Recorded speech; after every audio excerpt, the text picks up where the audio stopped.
Good day to all. It is my hope that you all keeping safe despite some instability in various parts of the island as a result of the heavy rains from Tropical Storm Philip. Adverse conditions, heavy rainfall and rough seas associated with Tropical Storm Philip were experienced across the island from last evening into this morning. This erratic weather system, both in terms of intensity and track, proved to be a challenge for weather forecasters. The center of Philip passed at least 150 miles away from Dominica. We did not have to contend with high winds, but continue to feel the effects of the intense rain. Here in Dominica, apart from the Met Office's normal updates, a flood watch had been issued as of yesterday morning, which was later upgraded to a flood warning requesting vigilance of residents and the necessary actions which we all needed to take. Rainfall in excess of 6 inches was recorded yesterday evening and overnight, which resulted in flash flooding, landslides, and rock falls. Assessments are being carried out in the areas affected. The Ministry of Public Works was on alert from yesterday and is currently engaged in road clearance operations where necessary, working alongside the staff of the fire and ambulance services. The Office of Disaster Management, along with other relevant departments, continues to assess the damage and a full report is pending. The government of Dominica will update citizens accordingly as the information comes in from the various departments. We have had no reports of injury or death, and for this we give praise and thanks to the Almighty. Unfortunately, there was a vehicular accident in the Bells area, not directly related to the weather conditions. Passengers suffered some injuries. We wish them a speedy recovery. I take this opportunity to remind citizens of the need for constant vigilance in and out of the hurricane season. From our experiences, we know that we are especially vulnerable to severe and changing weather patterns associated with climate change. Let us keep our guard up always, make the necessary preparations, and heed the warnings of the Met Office and the Office of Disaster Management in order to protect lives and property. The reality is we continue to suffer from the impacts of climate change, a matter which preoccupies the minds and attention of leaders in the Caribbean. We thank the Almighty for His protection, for sparing us the worst effects of Tropical Storm Philip. May God bless us all. May God bless our country, Dominica. I also wanted to take this opportunity to provide an update on ongoing issues of load shedding by the Dominica Electricity Services Limited, DOMLEC.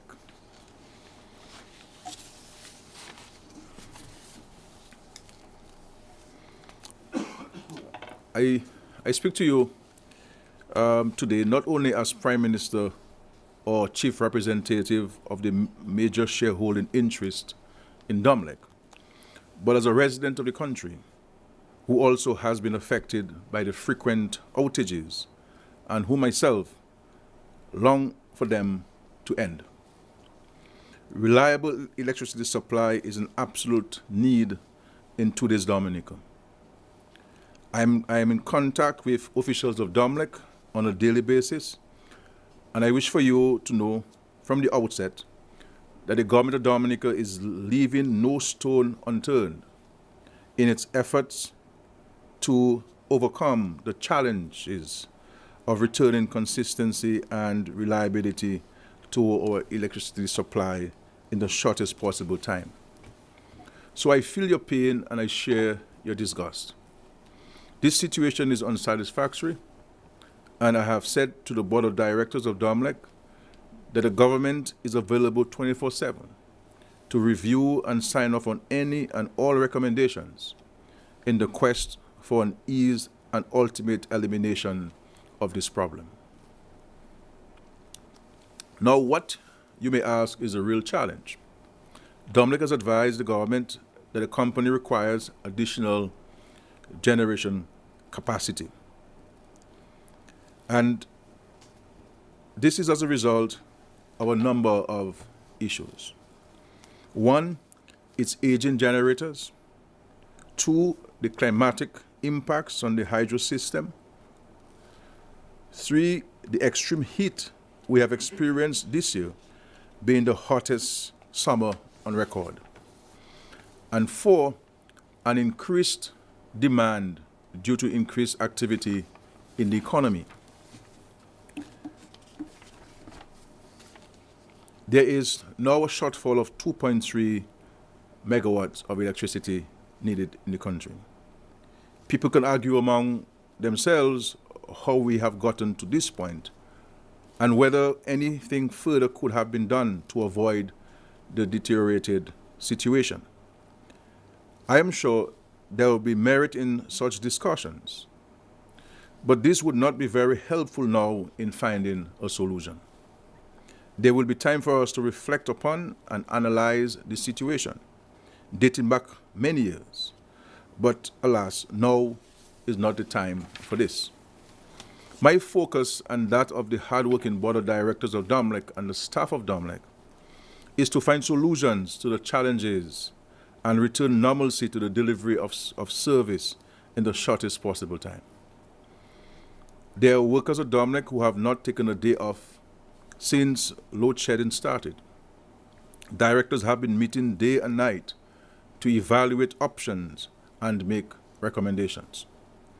We are working assiduously to overcoming the challenge and minimizing the frequency of load shedding in all areas of Dominica.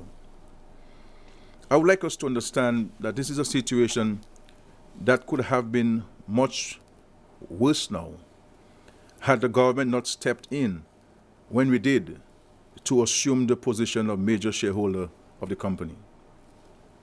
I am not about finger pointing, but the thread of inadequate maintenance that I am seeing emerging in every commissioned report dates much further back than our acquisition of the majority shareholding in DOMLEC. The time will come for us to reflect and comment on this and put matters into proper perspective. But in the meantime, I have asked the board of DOMLEC to keep the staff motivated and for us to forge collectively ahead towards a common cause of adequate, reliable delivery of service. I am advised by the professionals at DOMLEC and the experts from St. Lucia and Venezuela that we have consulted that both temporary and permanent solutions are required to address the shortfall in power generation and supply at this point. Among the measures already undertaken is the installation and commissioning of a unit leased to DOMLEC from the government of Dominica.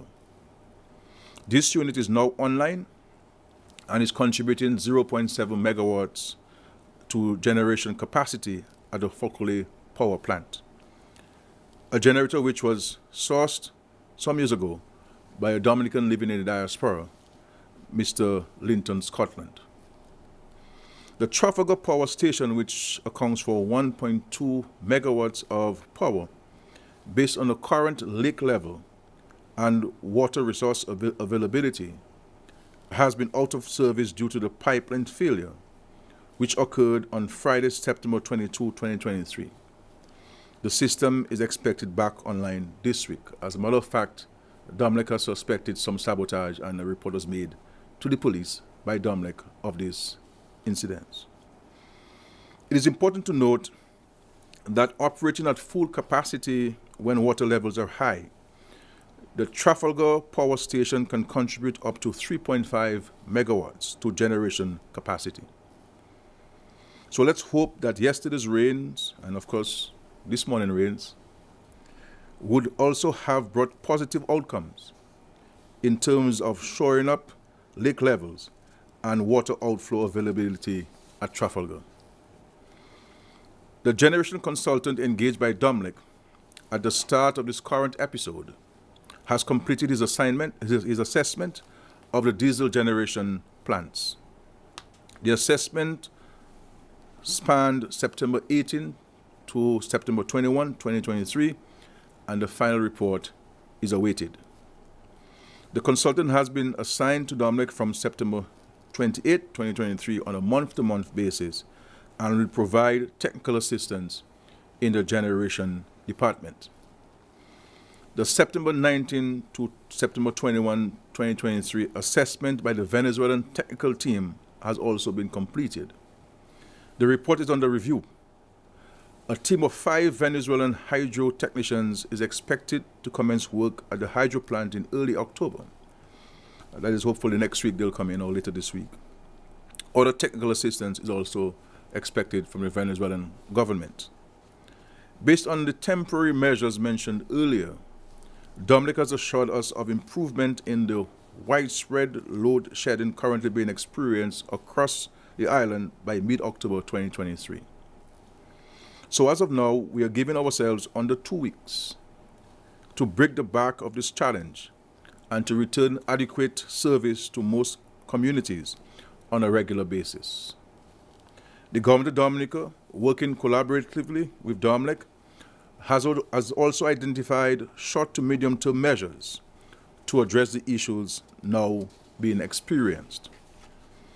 Dominic will rent a 3-megawatt generating system from Agrico, a US-based generator rental firm. When this unit is commissioned on November 15, 2023, full capacity is expected to be restored and load shedding is projected to be eliminated. We have been advised by both Dominic and the Independent Regulatory Commission, IRC, that the purchase of additional generators by Dominic to address the generation shortfall would result in an increase in price to consumers. To protect the Dominican consumer from this projected price hike, the government of Dominica has commenced the procurement of a new 5.2 megawatt generator, medium speed generator, for lease to Dominic on, of course, favorable terms to ensure that we do not see an increase in the price to the consumers. This unit is projected to remain in service for 2 years in the first instance. The projected date for commissioning, as advised by Dominic, is April 2024. So in other words, the government shall acquire this 5.2 megawatt generator and lease it to Dominic on favorable terms. So we're doing all we can while still minimizing the cost to the consumer. As you know, a number of Caribbean countries are currently facing similar challenges in meeting their electricity demands. Dominic, my dear friends, cannot simply go out and enter into debt. Such debt must be assessed and the means and mode of repayment approved by a regulatory body. The only way to not pass an increased cost to the public is to not acquire certain types of medium and long-term debt. Others would say this more technically than I am doing now, but I am a lay person, and so are the vast majority of persons listening to this broadcast. So let's sum it up by saying that the government has found a way to help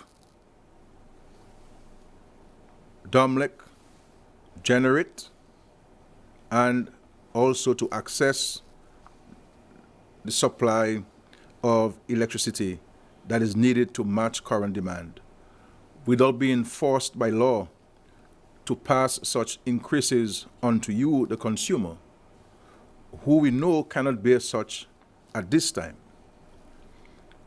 You have suffered enough with these blackouts in this period of unstable and unreliable service. So we are pressing ahead. As a majority shareholder of Dominic, the government of Dominica is fully cognizant of its responsibility to take a lead role in solving this troublesome issue. We recognize and regret the inconvenience of all this to individuals as well as to the business community. The government itself is a victim of the episode, as productivity levels would naturally have fallen, and we anticipate negative impact on revenues. So we are all in this together. But I wanted to say to you today that relief is on its way. You may rest assured that the government will continue to work closely with the management of Domlec to source appropriate solutions to secure the comfort and well-being of all Dominicans. I ask today for your understanding and continued patience. This is a challenge and an inconvenience for us all, but it is a solution that is well within our capacity to navigate and overcome. Short, medium, and long-term approaches have been identified. In under 2 weeks, significant improvements will be seen. In just over a month, the situation would have been overhauled and rectified completely. This is the assurance the government has been given, and this is the standard to which we shall hold Domlec. I appreciate your listening, and I wish each of you a safe, productive, and blessed day. Thank you very much. Now is it okay? I can say that? Now the press is present, and I will allow for some questions, if they do have questions. Yes. There's always questions here. Just before we do the drum, I always have a regional question to ask. We wanted to find out what transpired at the meeting you made last week between several Caribbean leaders, including yourself, and the Barbadian Prime Minister with the Foreign Affairs Minister of Venezuela. Yeah. Well, the meeting was with the Executive Vice President of Venezuela, who was the highest Venezuelan official present at the meeting, and also the Foreign Minister of Venezuela, along with several of the Prime Ministers from the Caribbean community. And also we had a telephone engagement with the President of Venezuela. The main point of discussion had to do with the border dispute between Venezuela and Guyana. These are two sisterly nations within the Caribbean space, both of which we all have excellent relations with. And what we always do as a CARICOM grouping is to seek to use our good offices to help member states resolve issues among themselves in an amicable manner. Ultimately, the issue of the border between Venezuela and Guyana is a matter for these two nations, but we were using our good offices to ensure that while the issue is being addressed, that we can maintain good relations among ourselves and between ourselves. We felt this was a constructive engagement. We were very transparent with the government of Venezuela, and they were also very transparent with us on this issue. And so we really were using our good offices to seek some better understanding between the two countries on this long-standing border issue. While you are on meetings, Prime Minister, are you all as CARICOM heads meeting with Canadian Prime Minister sometime this month? And what are some of the matters coming up for this discourse? Yeah, well, we have the CARICOM Canada Summit. It will be held in the middle of October, the 17th, 18th, and 19th of October in Canada. There are three main points that will be engaging the Canadian government on, the Prime Minister on. One, of course, has to do with climate change and the need for countries like Canada, who are part of the G7, to do more in their response to the issue of climate change and the impact it's having on countries within the Caribbean. And we saw what happened last night going to this morning. Also in Antigua, Barbados, they were flooding as well.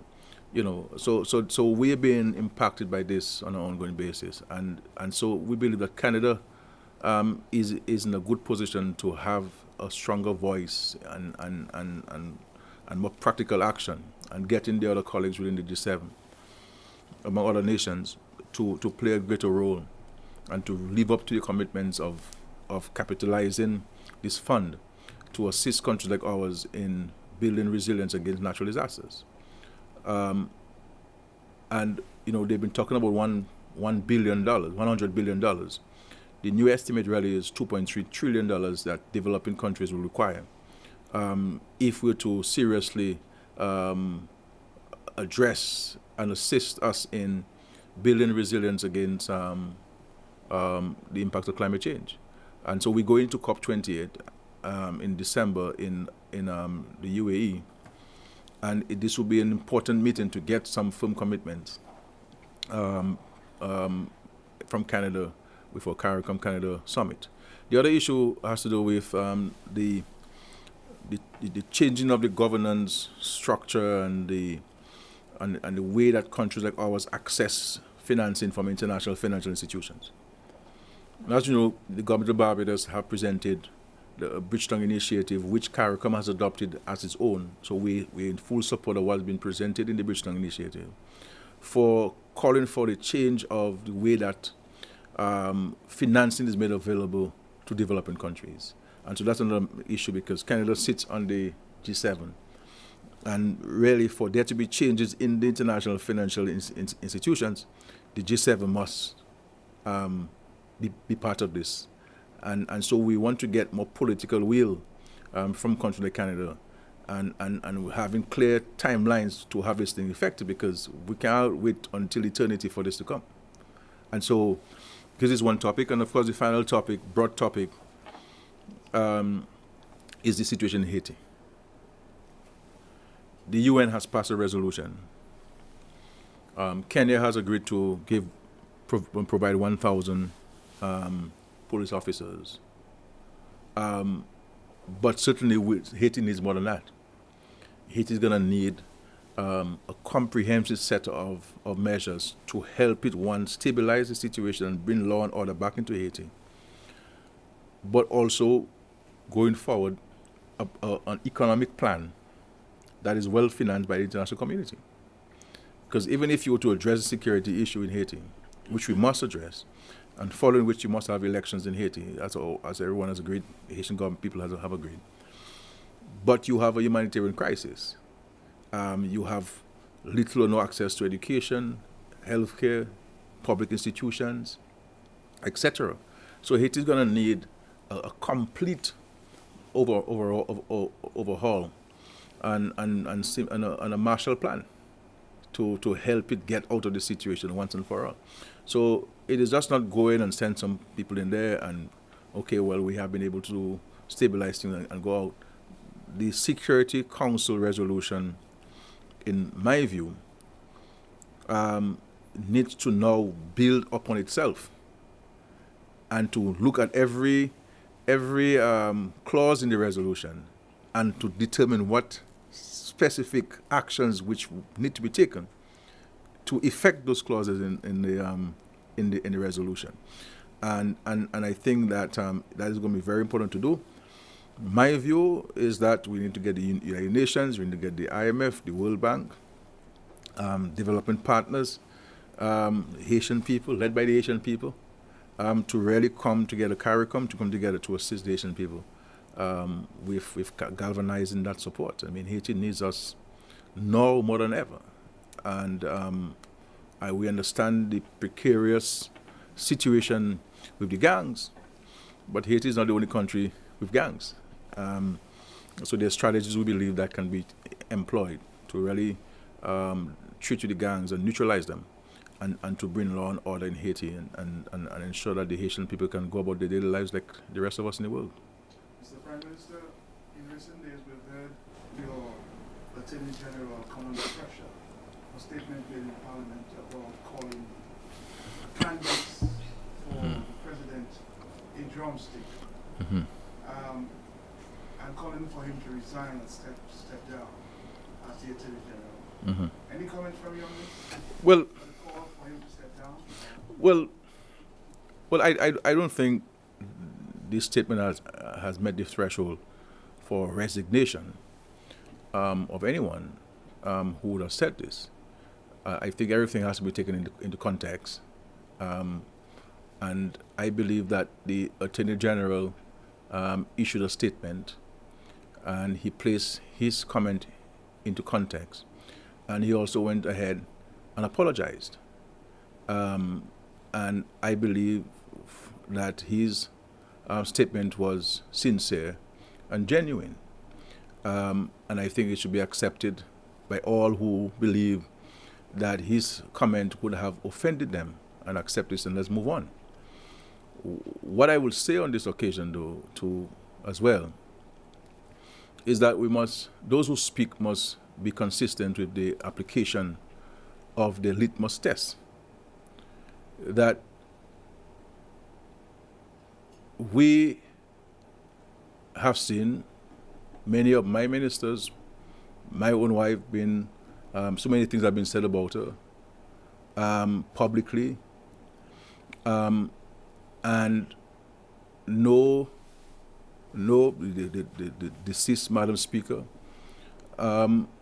even the current president. Many things were said leading up to the election of the president. None of his organizations, who claim to be representing women of all races, of all creed, of all class and political affiliation, said anything. And so one has to question the sincerity of some people putting their hand up in objection. If you're going to stand for women, you must stand for all women. If you're going to defend women, you must defend all women. And you must not be selective based on political affiliation or who said it. When women in Dominica were called prostitutes, these organizations, as if they were not existent in Dominica. They were not existent in Dominica. And so let us, if we are sincere about women's issues and protecting women as we are in this government, then people who espouse to be women's organizations, but interestingly, Matt, that the same people who have condemned the Attorney General's comments and say they're representing women are yet to congratulate a woman president. First in the history of Dominica. She's a woman and she's a person of Kalinago descent.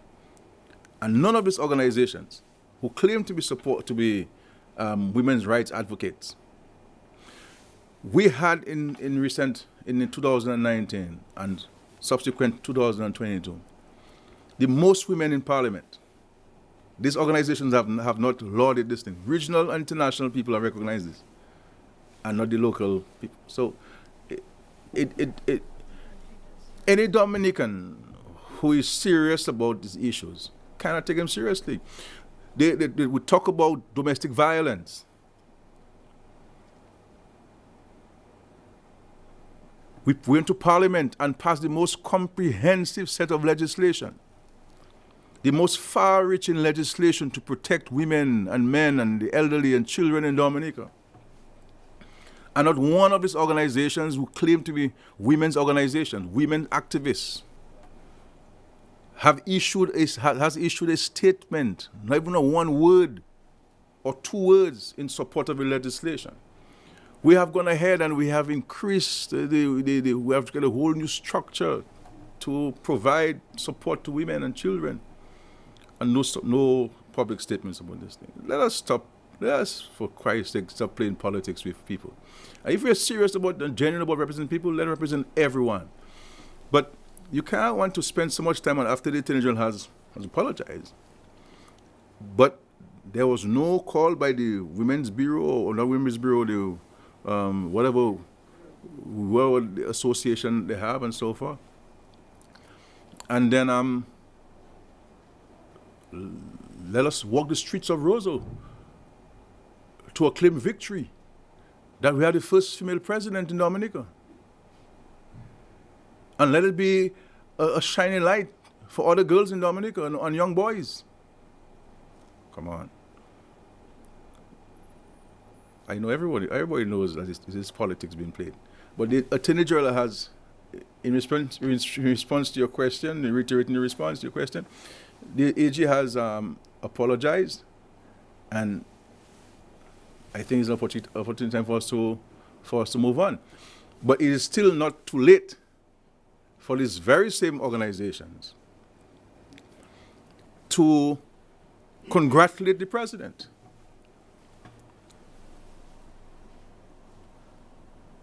I see you agree with me. You always agree with me sometimes. Most times you agree with me, man. Too. Most times you agree with me, you know.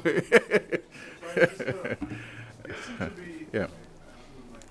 That's it. There seems to be a dark cloud looming about reports about some organization doing some investigation over Dominica. First we heard about the 12th of September. And we heard about the 25th. We heard about yesterday. This report should have come out. And some time in report. Are you concerned of movements onward? Well, I mean, these things are usual. There are elements in Dominica, opposition elements in Dominica, who have consistently colluded with external people who have no interest in Dominica, who have never been to Dominica, who have never advocated on anything positive about Dominica, and engage these people, find monies to pay these people to write stories about Dominica. We have seen it on CBS, we have seen it on Al Jazeera, we have seen it in France 24, we have seen it on a number of so-called independent journalists, investigative journalists, writing stories about Dominica, all supported by opposition elements. How do the opposition elements know what are the questions being asked and when it's coming out, and okay, it's not coming out today, it'll come out tomorrow? Who are the ones saying that? The opposition elements who are saying to us when these articles are going to come out. And in our own investigation, we know of all of the persons that they have been speaking to in Dominica. And the information has been given to them, the points that have been given to them, the paragraphs that have been written and given to them. All of that is coming from opposition elements who do not love this country and who are colluding with people who have zero interest in our welfare and well-being and want to take bread from the people's Dominicans' mouths, to undermine our recovery efforts, to undermine our efforts to build resilience in our country, to undermine the construction of international airport, to undermine the construction of a marina, to undermine the sustaining of the $5 million a month NEP program that is touching so many lives in Dominica. These are the anti-Dominica practices and engagements which opposition people are engaging in. When Rosie was the leader of opposition, or Mike Douglas was leader of the opposition, they engaged themselves in constructive things about Dominica. We were able to go to the British Parliament and get British parliamentarians to go to their parliament and to ask their government of questions about Dominica, about bananas, about our trade. Rosie would go to Europe and to speak to European parliamentarians, to pose questions to the governments, and to look for economic and trade opportunities for Dominica, scholarships, medicine, medical doctors. That's what we did when we were in opposition. We built homes. We had preschools. We provide uniforms and books to children. We built schools. We had preschools. These are the things that we did when we were in opposition, when there was no money. When there was no money in the 70s and the 80s and the 90s. That's what we did. But that is not what opposition elements are doing. Their intention is to destroy this country, hoping that they will be able to use that opportunity to get in the government. And then what? Then what? And so you may be familiar, Matt, because you might have contacted with some of the people who told you about this thing. But you know that this has been, you've seen the videos of who's saying when it's coming out. So if you know when it's coming out, you must know the people who are bringing it out. And you must be associated with the people who bring it out. And you may very well be the person paying the person who is going to bring it out. And so we're colluding with some white people across out of Dominica to undermine our economic opportunities. And for any Dominican to accept this because of partisanship would be unfortunate. Anybody who, because at the end of the day, this is the only place we'll be able to call our home. And we must never allow anybody to join forces with external elements who have no interest, who do not know how we live in Granby or in Portsmouth or in Vickers or the Carnegie Territory or in Mao or Roseau Central or Bath Estate. And to collude with them to undermine the economic and social development of Dominica. Because when we destroy Dominica, when these people destroy Dominica or they attempt to destroy Dominica, it is not Roosevelt Skerrit who's going to be affected. All the people who are doing their investments in Dominica, the local investors who are spending so many millions of dollars investing and creating jobs in Dominica, what is going to happen to those jobs in Dominica? And when we deny government's ability to raise revenues, how is government going to finance the economic well-being of Dominica? You may feel a pinch in the economy. You know why you feel a pinch in the economy? Because government is not spending as much as government used to spend. So government spending is critical in a small island nation. Because government is the largest consumer of goods and services. And if government consumption of goods and services drop, it means therefore the impact on the economy will be felt. And it will be felt in households as well. We must treat these attacks on Dominica as if you have someone outside your personal home, stealing your home and breaking your windows and doors, and want to set your house on fire with you and your family in it. Because that is what these guys are doing to Dominica. That is what they're doing to Dominica. So let them write. They can write all what they want about Dominica, but that will not change the political misfortunes in Dominica.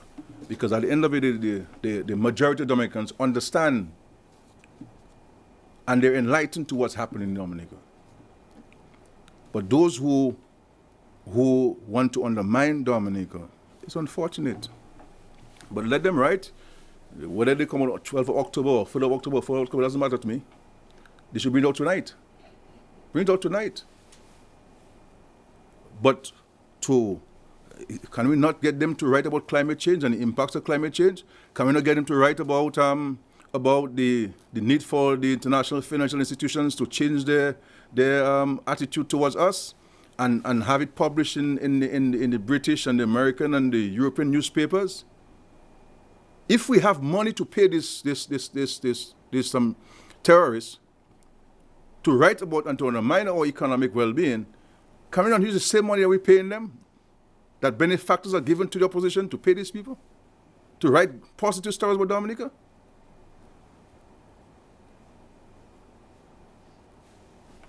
So let them write. Let them write. But we will forge on. Our future and our current well-being is in the hands of God. That's why I tell to all developed countries I meet to them. Everybody. And we have survived and surmounted all challenges by the grace of God. And by the grace of God we shall surmount whatever challenges anybody put forth before us. Because our trust and faith is not in man, but in God. Yes. Yeah, yes, PM. You spoke about the generators that government is going to society. I want to find out the cost that government intends to source generators, the cost of them. And also, it might be too early to ask that question as it relates to the gun amnesty. But the Minister of National Security through your government would have issued the gun amnesty starting on the 1st. You probably have your eyes, ears on the ground, find out what impact it is going to have Can you tell us something about that also, please? Well, I do not have the financial details or cost details of the generator. I can produce it some of the time. But what the government has done is to procure this 5.2 megawatt generator. As a matter of fact, just to be fully transparent, this generator is part of the International Airport project. So it is part of the International Airport project that will come at the end of the construction of the airport to serve as backup generation capacity at the international airport.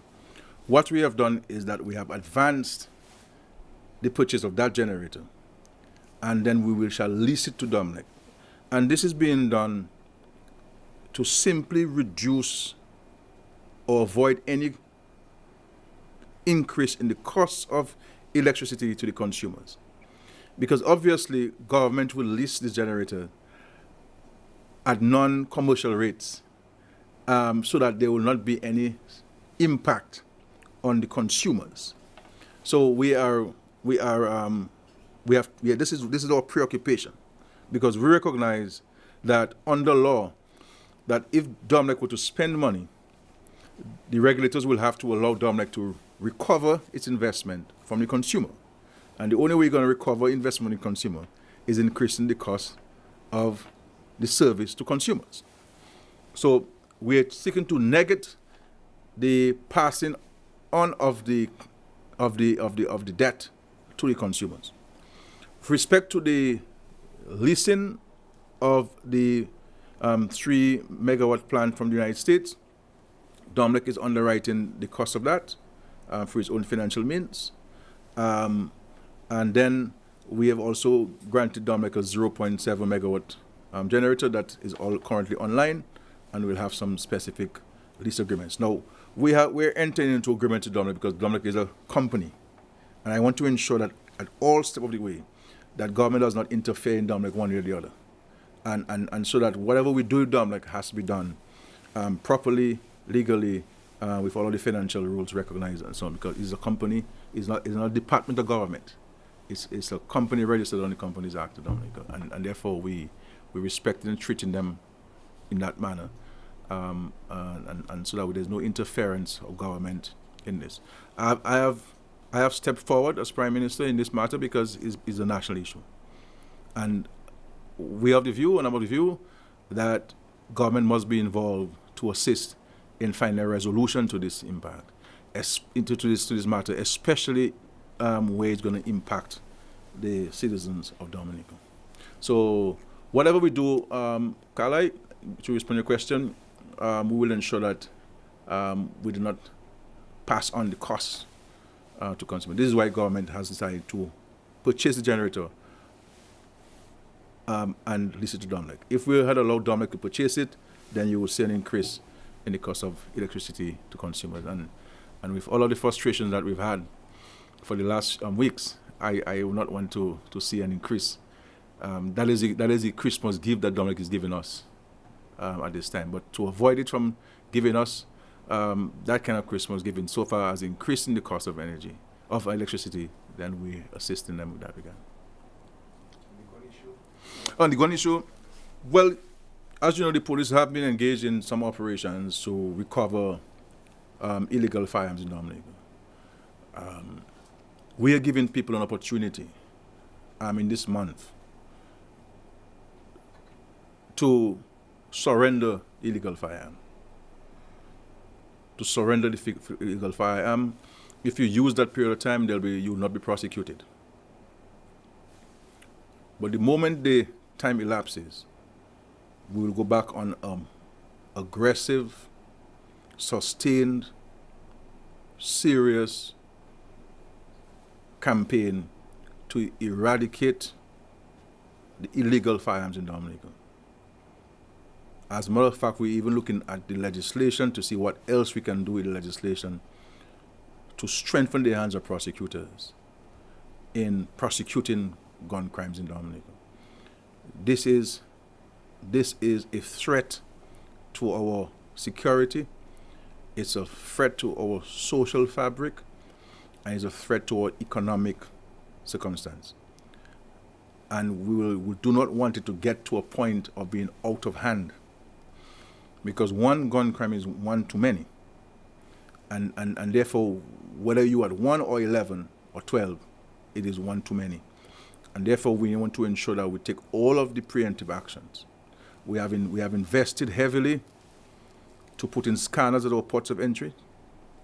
We have had great success so far, so it's investment that was well made, so that we can minimize those that go through our ports. And I have said to many young people that when the trading of illegal firearms is not for a small country like ours, that's for big countries. So anybody who believes that he has a few guns and you want to trade it in Guadeloupe or Martinique and these countries, you're really looking for your own death. Because you may be selling a gun to a guy who really is out to kill you and to kill your family. So don't play with this illegal gun business. This is not for our country.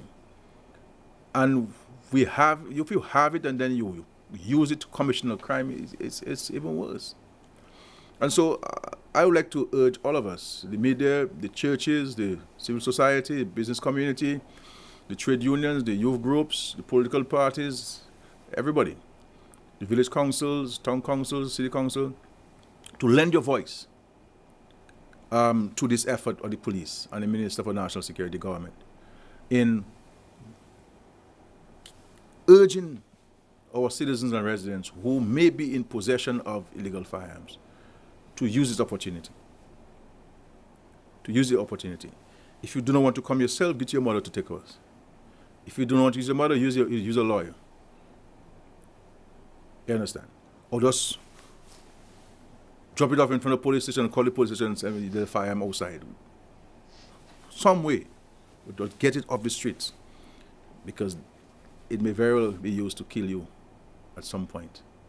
And so that is my call and my urging for all of us, because this is a societal problem and it requires a societal response to solve the problem. The police will do its part, the government will do its part, but if all of us were to join forces, then certainly it will be something good for us. Thank you. Yes. Prime Minister, following the consultations on electoral reform, you suggested that you would like to see Parliament convene on the reforms by the end of the year. Would you say that you are on course to meet that objective by end of the year? Yeah, I'm hoping that by then all of the necessary additional consultations, obviously we have been collating all of the comments and suggestions made both orally and in writing at the various consultations, and looking at the general threads that have been identified in those submissions, and then obviously we will come out led by the Attorney General with legislation that we believe need to be looked at to be advanced. The Constitution requires that we consult with the Electoral Commission, and that will be done prior to going to the Parliament. So this is the process that we're looking to employ. I believe we have had extensive consultations. I believe those who wanted to share their views were given multiple opportunities, plus you had the opportunity to submit in writing as requested. So I think insofar as consultation, there has been widespread consultation. If we require to consult one or two groups or individuals specifically on some specific points, then we'll do so. But I believe that it is in the country's economic and social well-being to usher in 2024 with legislation that will allow the Electoral Commission to advance the improvements to the electoral system of Dominica. Okay. Thank you. Thank you very much for your questions. Appreciate them. Let me again urge us to continue to be cautious. This is what we're talking about when we talk about climate change. The impacts, as you know, 20 years ago, when we would say that we'll have flooding in Dominica, there was nothing that we used to talk about in Dominica. Rain would fall for weeks, and all we will say is Bronx seas. But now we have a couple of hours of rain and we'll have flooding in some parts of Dominica. And even areas where we would have built river defense walls, the swelling of these rivers and these ravines, go overboard. And so this is why we're so passionate about the issues of climate change, because this is what we're saying. We saw the hottest summer recorded thus far, and one can understand the impact on agriculture and food security, and so many other things. So really, I'm hoping that we all understand and appreciate what we're fighting with and so forth. So God bless us, and let us continue to do what we have to do for our country, and let us peace, unity. Peace and unity. That's what we have to. We cannot keep fighting every day on things that we're collaborating on. Thank you very much. Thank you.